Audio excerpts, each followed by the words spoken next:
Hai teman-teman semua, dimanapun kalian berada, kembali lagi bersama kita di The Deal Official, bahas kisah nyata alur film.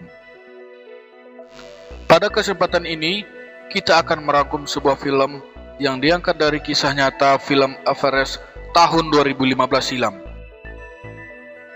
Film ini menceritakan fakta tentang pendakian Gunung Everest yang sangat berbahaya bagi manusia.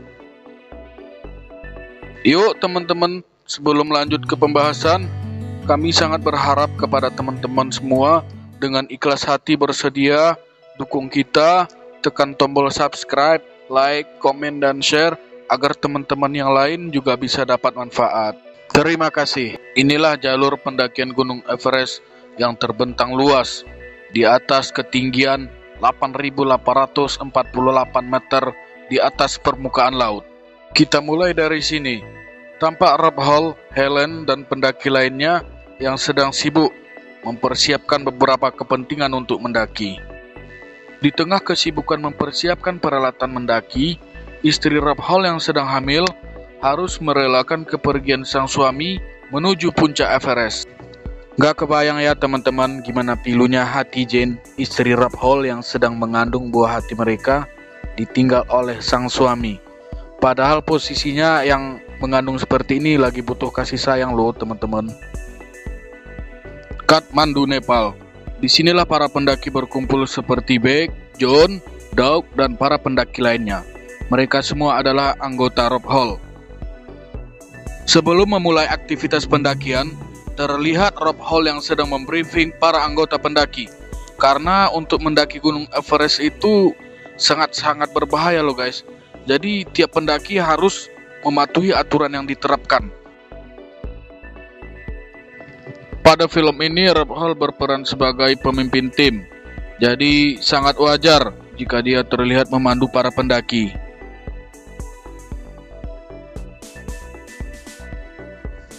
Berbagai transportasi darat pun dimulai serta menaiki helikopter untuk menuju lokasi.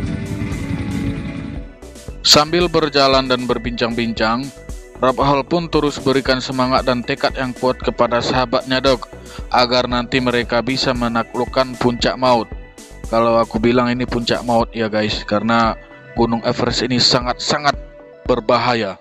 Melihat jembatan gantung seperti ini mirip jembatan Shiratal Mustaqim ya teman-teman.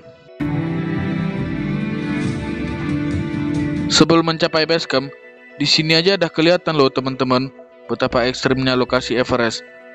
Tank Box Monastery pada ketinggian 12.687 kaki sudah kelihatan puncak Everest yang di lingkaran merah. Berbagai doa dan kegiatan ibadah pun dilakukan demi keselamatan di medan pendakian. Sesampainya di base camp, Helen sebagai pengelola camp adventure konsultan memperkenalkan Eng Dorji sebagai pemandu lokal di sana. Dan di sini juga terlihat Rob Hall sebagai pemimpin tim dan Carol sebagai petugas medis di area camp adventure konsultan.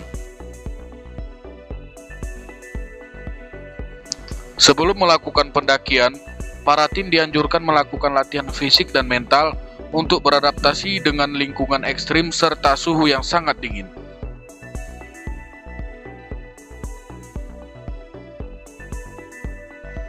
Di tengah kesibukan mendaki, Beck pun menyempatkan diri menelpon sang istri untuk mengucapkan hari jadi mereka serta menanyakan kabar anak-anaknya.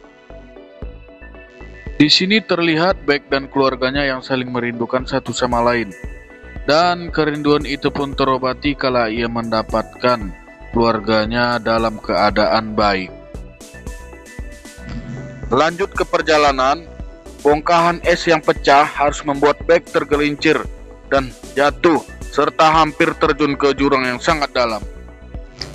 Melihat Beck yang tergelincir, dengan sigap Rob pun memberikan bantuan.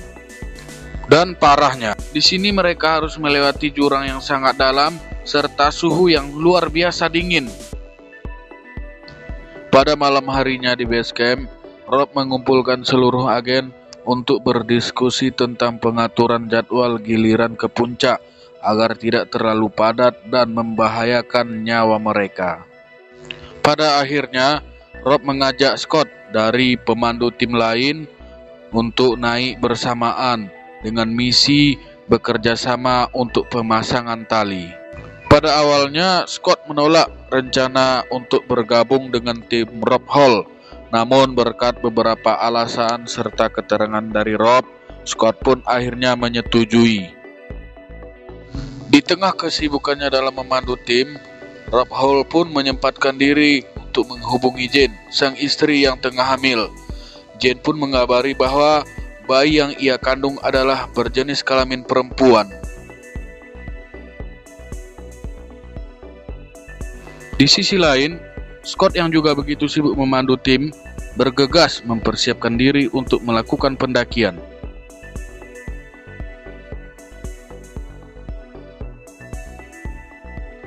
Perjalanan pun dimulai, melintasi lingkungan ekstrim, suhu yang sangat dingin, serta memasuki arena Gunung Everest begitu mencekam.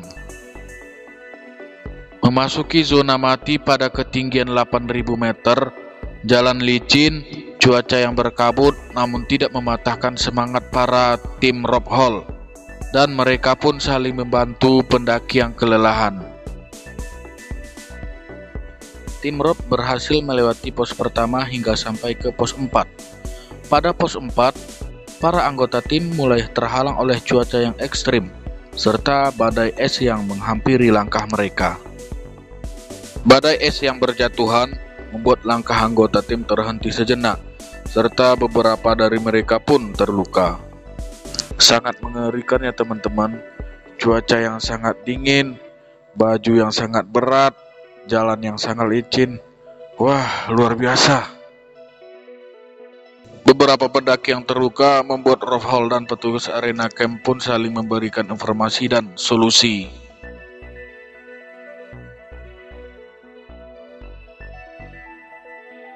Di lokasi camp 4 pada ketinggian 2.685 kaki, angin begitu kencang. Terjangan badai dan cuaca yang sangat ekstrim tidak bisa diprediksi, seringkali berubah di luar dugaan, sehingga para pendaki sangat dianjurkan untuk lebih berhati-hati. Tepat pada hari Jumat tanggal 10 Mei jam setengah 1 malam, tim Rob Hall dan tim Scott bergegas melanjutkan pendakian setelah mereka beristirahat di camp 4 lebih kurang 1 malam. Menembus kegelapan malam dengan menggunakan peralatan yang maksimal, selangkah demi selangkah pun mereka lakukan menuju puncak.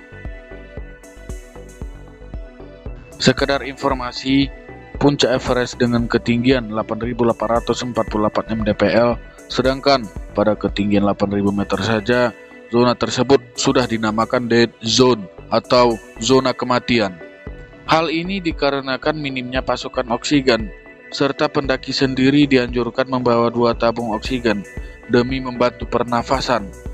Yang lebih parahnya lagi ya teman-teman, pakaian pendaki itu sangat berat, serta jalan yang dilalui sangat licin, sehingga memberikan pertolongan pada orang lain itu sama halnya kita bunuh diri, terkecuali kita berniat mengantarkan nyawa serta pasrah untuk mati sama-sama di atas puncak Everest.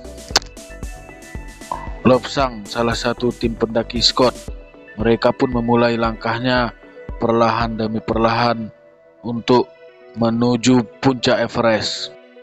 Kondisi Dok kelihatan tidak fit, sehingga Rob menyarankan agar ia tidak memaksakan diri demi keselamatan.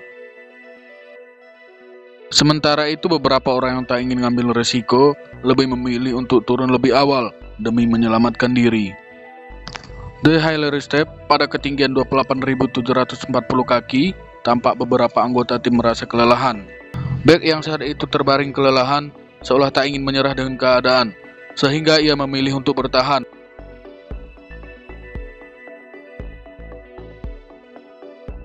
Selangkah demi selangkah, hingga rasa lelah itu pun terbayar ketika telah menapakkan kaki di atap dunia.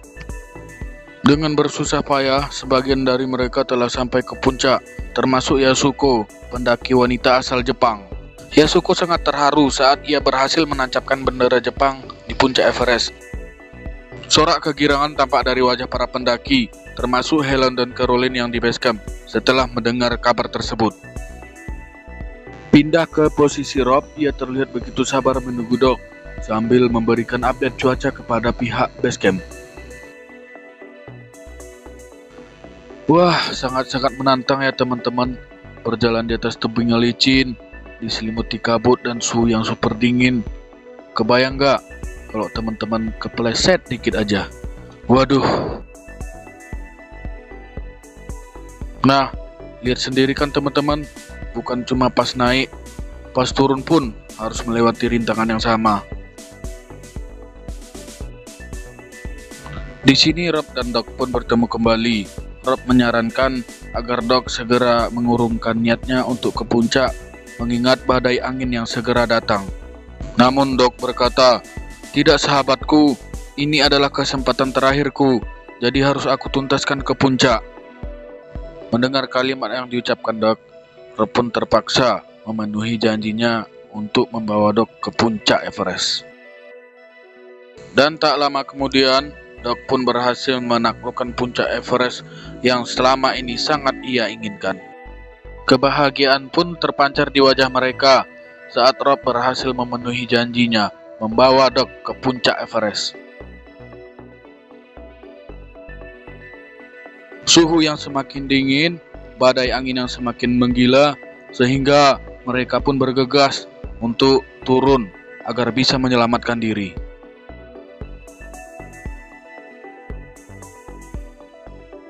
Berpindah ke posisi lain, terlihat Scott yang sudah sekarat, ditambah kadar oksigen yang mulai menipis, membuat ia semakin tak berdaya, sehingga ia pun tidak sanggup untuk melanjutkan perjalanan. Yang lebih parahnya, saat ini mereka berada di lokasi dead zone atau zona mati pada ketinggian 8.000 meter. Jika terlambat turun maka nyawalah taruhannya.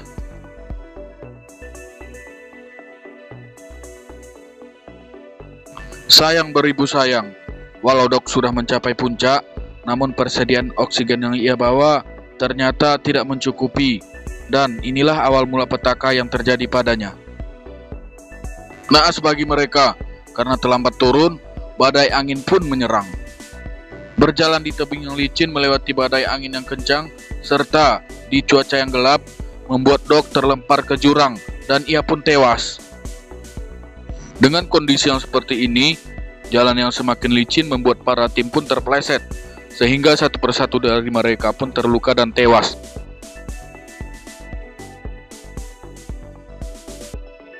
Tepat pada jam 12 malam, tim area camp sebenarnya ingin memberikan bantuan.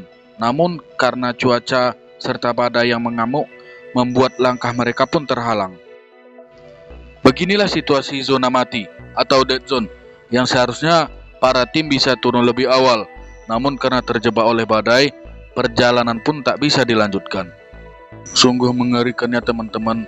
Kebayang nggak kalau kita di posisi mereka? Inilah mayat-mayat abadi yang menghiasi lingkungan Everest. Mungkin sebagian dari kita bertanya, kenapa tidak dievakuasi atau diselamatkan? Salah satu alasannya yaitu biaya yang sangat mahal hingga mencapai miliaran rupiah loh teman-teman.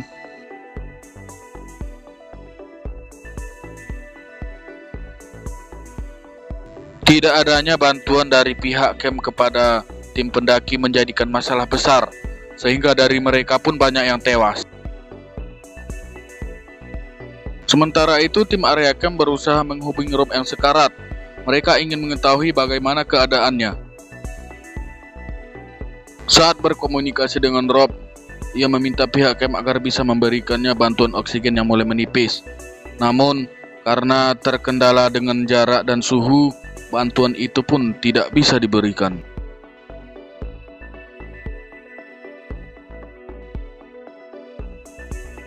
Pihak area camp pun mulai cemas dan sedih saat mengetahui keadaan Rob yang sekarat.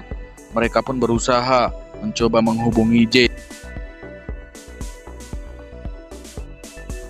Pihak area camp sangat berharap kepada Jane selaku istri Rob agar bisa memberikan semangat pada suaminya.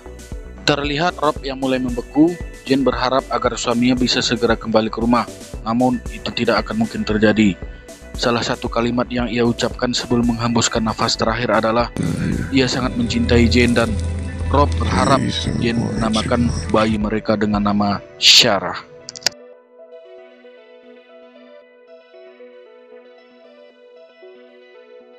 Sementara kondisi Beck yang mulai sekarat, terlihat ia masih bertahan untuk hidup. Ia pun teringat wajah anak-anaknya sebagai penyemangat untuk kembali. Perlahan demi perlahan, Beck pun mulai bangkit dan ia pun berjalan. Sedangkan pihak Cam dan keluarganya pun saling memberikan update informasi. Mengetahui suaminya yang masih hidup, istri Beck pun terlihat bahagia dan tak lama kemudian ia menghubungi Dubes Amerika untuk memesan helikopter dan dapat menjemput sang suami. Tim evakuasi pun bergegas cepat menjemput Beck yang masih berada di lokasi dead zone.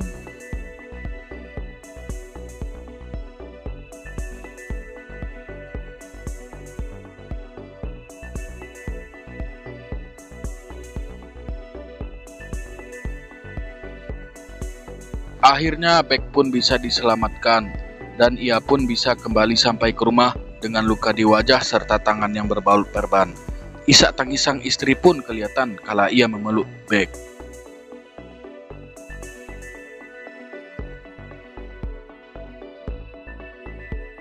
Pada sesi terakhir ini terlihat jasad Rob yang abadi di Gunung Everest. Dan foto-foto terakhir ini adalah foto asli para pendaki yang telah tewas di Gunung Everest. Kita dapat ambil pelajaran bahwa menolong orang itu boleh selagi tidak membahayakan diri. Jika kondisi kita sama-sama darurat dengan orang tersebut, hal yang utama yang harus kita lakukan adalah menyelamatkan diri. Terima kasih.